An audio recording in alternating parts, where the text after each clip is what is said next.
Hey guys, so I wanted to just show you something real quick that I did between yesterday and today. So we've got these sprinklers out here. So I've got that one, I've got one over here, I've got one on the front there and one over there in the corner. And this one right here, because of its location, we had the garden hose to supply the water running from the sprinkler all the way across the driveway here and over to this timer that I've got right there. Now I didn't really like that because I didn't like driving over it. I was worried that I was going to ruin this hose. And it's a 100-foot hose, so it's not super cheap. But when we had all this concrete put in, I had a conduit run underneath the driveway from right there all the way over to here.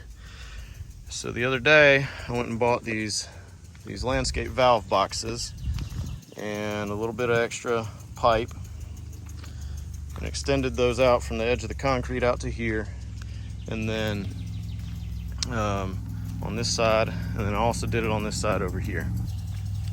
So dug up a little bit of the sod, put a box in, extended the conduit out. So now what I've got, instead of having to drive over this hose, I've got the hose running through the conduit under the driveway to the valve box, and then, on the back side of the grass over here over to the sprinkler. How I did that, I'll admit, wasn't my idea. I saw it on a Facebook video. I think it was a reel. I saw a comment about it. Somebody running, it was an electrician that needed to run some cable through a really long conduit. And they didn't have a fish tape long enough. And so I kind of adapted what they did. So what they said, just take some string, okay? You take a grocery bag. Now in my case, I had to cut the grocery bag down a little bit because it was getting too tight in the conduit, it wouldn't run. So you take the grocery bag, you tie it to the string, put the string in the hole, and then use compressed air to blow that bag all the way across the other side. Now unfortunately, my air compressor, well, the air compressor's fine, but my hose currently has a hole in it that I haven't fixed yet. So what I did instead was I just did a little redneck engineering here. Took a couple pieces of PVC.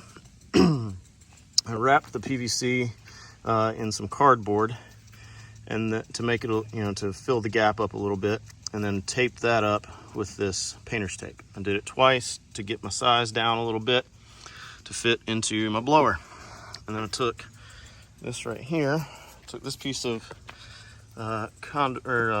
electrical conduit, put it in a hole, which is a little hard to do right now since I've got the garden hose in there. So I put it in the hole like that, and then had the string running through here,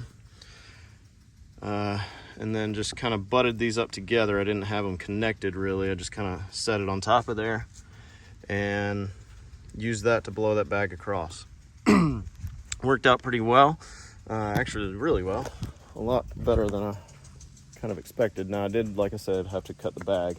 First time I tried it, it wouldn't travel very far. It was getting stuck in there. So cut the bag down a little bit, take away a little bit of that bulk, and it worked really well. Took me a little while to get the hose through it.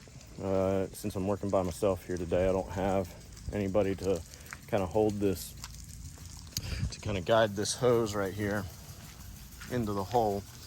So it was kind of getting hung up on the edge here and getting hung up here as I was pulling it through. I had to keep, kind of walking back and forth across the driveway to put a little bit of the hose in the conduit and then come back over here and pull on the string. But overall, I'm really happy with it. So if you happen to do any big concrete projects like we did here, you see we used to have just a tiny bit of little driveway right here on the other side of the house that ran, straight right here all the way to the driveway. So we extended all this out here, did this big concrete project, and figured while I had the ground torn up, went ahead and dropped this conduit in there. It's really just 2-inch PVC and a 1-inch electrical PVC. That way, if I ever need to run irrigation to the other side, so I didn't have to have these sprinklers, I could just run the water lines through the PVC and the electrical for the sprinkler, for the valves and everything through the electrical conduit, and never have the worry of those mixing, or if that water line were to break or something, then we'd have water right up on that electrical cable, which is rated for ground burial, but rated to get wet and everything like that, but still don't really want just water, just have it sitting underwater. So anyway, so that's what I've got. Hope you enjoyed it. If it helped you out, hit the like button, hit the subscribe, and hopefully we'll be posting some more videos.